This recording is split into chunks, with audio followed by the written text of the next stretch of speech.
गर्मी का मौसम। मई का आ पहुंचा है महीना, बहा चोटी से एड़ी तक पसीना।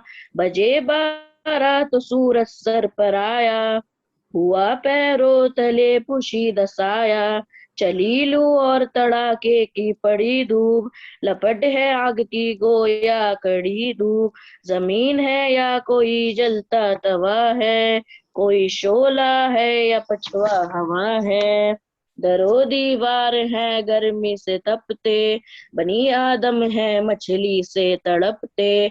न पूछो कुछ गरीबों के मका की, जमी का फर्श है छत आसमां की।